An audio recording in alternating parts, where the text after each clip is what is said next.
నీల్ కుమార్ గారు ఇక్కడ పాలకొల్లులో.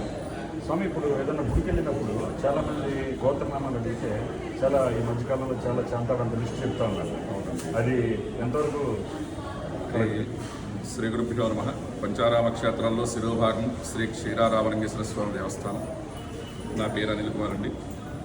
మనం దేవాలయాల్లోకి వచ్చిన తర్వాత గోత్రనామాలు చెప్పుకోవడం అనేటువంటిది సహజ సిద్ధంగా జరిగేటువంటి ప్రక్రియ. అంటే ఒక అర్చన చేసుకునేటప్పుడు గోత్రనామాలు చెప్పడం అనేటువంటిది, మనం దేవుడి దగ్గరికి వచ్చాము అనేటువంటి విషయం స్వామివారికి మనం అంతా తెలుస్తుంది కదా అనేటువంటి విషయంగా చెప్పడం అనేటువంటిది మనం అనుకుంటున్నాం. కరెక్ట్, నేను కాదనట్లేదు. కానీ ఇక్కడ జరిగేటువంటి వ్యవహారం ఎలా వస్తుందంటే, అసలు గోత్రనామాలు చెప్పేటువంటి విధానంలో చాలా మార్పులు వచ్చేసే పూర్వకాలానికి ఇప్పటికీ. అంటే పూర్వకాలంలో ఎవరైతే ఇంటికి పెద్దవాళ్ళు ఉన్నారో వాళ్ళ గోత్రము, ఆయన పేరు, తల్లి పేరు, తండ్రి పేరు చెప్పి సహకుటుంబస్య అని చెప్పేసానంటే ఇంట్లో కుటుంబ సభ్యులందరూ వస్తారు అని చెప్పేసి అనేటువంటి ఒక నమ్మకం ఉండేది. కానీ ఇప్పుడు ఎవరి కుటుంబం వాళ్ళ తగ్గడం, ఎక్కడ వాళ్ళు అక్కడ ఉండడం అనేటువంటిది జరుగుతుంది. కాబట్టి సరే, మనం ఇంట్లో మనం పెద్దవాళ్ళం అనుకునేటువంటి భావనగా మనం ఇలా గోత్రనామాలు చెప్పించుకోవడం జరుగుతుంది. రెండవది, ఇలాగ చెప్పించుకోవడంలో కొంతవరకు ఇబ్బంది లేదని చెప్పేసి అనుకున్న ఆడపిల్ల గోత్రనామాలు వేరేగా చెప్పడం అనేటువంటిది కూడా జరుగుతుంది. అంటే అమ్మాయికి కన్యాదానం చేసి పంపించిన తర్వాత అమ్మాయి యొక్క గోత్రము, ఆ ఇంటి పేరు రెండూ కూడా మారతాయి. అది మనకి శాస్త్రోక్తంగా జరిగేటువంటి వివాహ ప్రక్రియలో భాగం. దాన్ని ఉద్దేశించి మాత్రమే పూర్వీకులు ఏం చేశారంటే, ఇలా గోత్రనామాలు, అమ్మాయి గోత్రనామాలు విడిగా చెప్పడం వలన వాళ్ళ యొక్క వంశము ఇది ఇబ్బంది అవుతుంది, వారు వేరేగా ఉంటాము అనేటువంటి భావన కలిగేటువంటి వ్యవహారం వస్తుంది. ఆ వియ్యంకుడు గారు, వియ్యపురాలు గారు అందరూ కూడా వాళ్ళందరితో కలిపే మన యొక్క జీవనం సాగించాలి అనేటువంటి సదుద్దేశంతో సహకుటుంబస్య అనేటువంటిది మనకి ఋషీశ్వరులు చెప్పడం జరిగింది. కానీ ఇప్పుడు ఉండేటువంటి కాలమాన పరిస్థితులను బట్టి మా అమ్మాయి ఎక్కడో అమెరికాలో ఉంటుందండి, లేదంటే వేరేగా ఎక్కడో ఉంటుంది, ఆ అమ్మాయికి వచ్చేటువంటి ఇబ్బందులు చాలా ఉంటున్నాయి. అవన్నీ తొలగడానికి మీరు అమ్మాయి పేరు గోత్రం చెప్పండి, అల్లుడి గారి పేరు గోత్రం చెప్పండి అని చెప్పేసి మీరు విశేషంగా చెప్పించుకుంటున్నారు. ఇలా చెప్పడం వల్ల ఏమవుతుందంటే, అమ్మాయి అల్లుడు ఇద్దరు వేరేగా గోత్రనామాలు చెప్తున్నారు. ఇలా చెప్పడం వల్ల వాళ్ళ పూర్వం నుంచి వచ్చేటువంటి, ఇప్పుడు మన ఇంట్లో గోత్రనామాలు చెప్పించుకోవడానికి మనము ఆయన యొక్క భార్య యజమాని, యజమాని యొక్క భార్య, భార్య తర్వాత మగపిల్లవాడైతే మగపిల్లవాడు, ఆయనకి పెళ్ళైతే వివాహం అయితే ఆవిడ పేరు, తర్వాత వాళ్ళ సంతానం, ఇలాగ అందరి పేర్లు చెప్పించుకుంటున్నారు. బాగుంటుంది. అమ్మాయి విషయానికి వచ్చేటప్పటికి పై వాళ్ళందరినీ వదిలేసేసి, అంటే వియ్యంకుడు గారిని, వియ్యపురాలు గారిని అందరినీ వదిలేసి, వాళ్ళ అన్నదమ్ములు ఎవరైతే ఉన్నారో వాళ్ళందరినీ వదిలేసి అమ్మాయి పేరు, అల్లుడి పేరు చెప్పడం వల్ల ఏమవుతుందంటే, ఇప్పుడు ఉండేటువంటి కాలమాన పరిస్థితులు బట్టి ఆలోచన విధానం మారిపోయి మనం ఏదైతే కోరుకుంటున్నామో అది కోరిక పరమేశ్వరుడు నెరవేరుస్తారని చెప్పేసి అనేటువంటిది మనకి మనసులో ఉండేటువంటి దృఢమైనటువంటి సంకల్పం. పరమేశ్వరుడు అని చెప్పేసి అంటే శివుడు మాత్రమే కాదు, అది విష్ణుమూర్తి అవ్వచ్చు, ఏ గుళ్ళో దేవత అయితే ఆ గుళ్ళో దేవతామూర్తి అవ్వచ్చు. వారు మనకి కోరికలు నెరవేరుస్తున్నారని చెప్పేసి అనేటువంటి మనకి కోరిక, మనకి ఎలా అయితే నమ్మకం ఉందో, వాళ్ళు కూడా దేవుళ్ళది కూడా ఏమనుకుంటారంటే, వీళ్ళు అమ్మాయిని ప్రత్యేకించి వీళ్ళు కావాలని చెప్పేసానని, వారు ఏదో విధిగా ఉండాలని చెప్పేసి కోరుకుంటున్నారు. ఈ భావనని మనం అంగీకరిద్దాము అనేటువంటి భావనగా దేవతలు కూడా మీరు ఎలా అయితే కోరుకుంటున్నారో అలాగే అవుగాక అని చెప్పేసి అనేటువంటిది చెప్పడం జరుగుతుంది.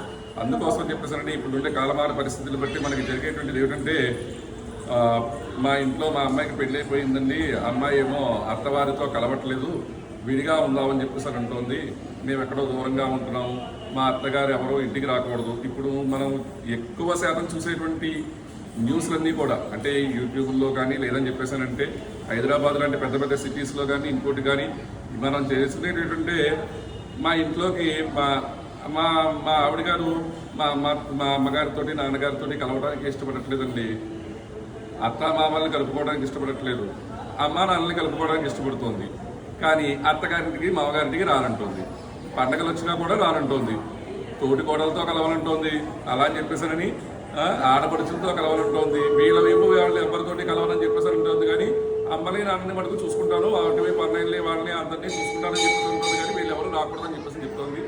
ఇటువంటి వ్యవహారాలన్నీ వస్తున్నాయండి అని చెప్పేసి మనకి వ్యంగ్యంగా చిత్రాలు తీస్తున్నారు అలా అని చెప్పేసి డైరెక్ట్గా నిజంగా జరిగేటువంటి వ్యవహారం కూడా తెలుస్తోంది. కానీ ఇలా జరగడం వల్ల దానికి మూల కారణం ఎవరవుతున్నాం అని చెప్పేసి అడిగితే మనమే అవుతున్నాం. ఎందుకని చెప్పేసి మనం విడిగా గోత్రనామాలు చెప్పించుకుని అమ్మాయి ఎక్కడో ఉంటుంది, లేదంటే అమ్మాయి అల్లుడు ఇద్దరు సఖ్యతగా ఉండాలని చెప్పేసి వాళ్ళందరూ బాగుండాలని చెప్పేసి మనం కోరుకుంటాం, వాళ్ళిద్దరూ బాగుండాలని కోరుకుంటున్నాం.